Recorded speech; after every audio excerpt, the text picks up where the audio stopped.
प्यार की एक कहानी, एक था लड़का एक थी लड़की दीवानी, वो भी हंसने।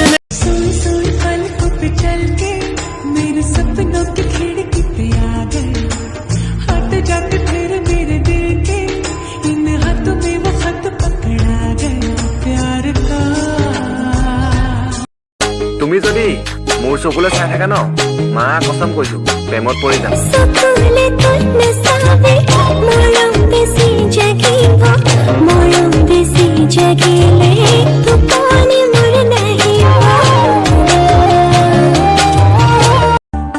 तेरी आंखों में मैं खोने लगा, तेरी बातों से कुछ होने लगा,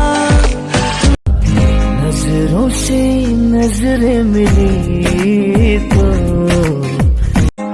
कितने दिन हो गए मेरी आँख सोई ना, तेरे तो बगैर मेरा इतने कोई ना, तू भुख भी है तू ही है गुजारा है मनु।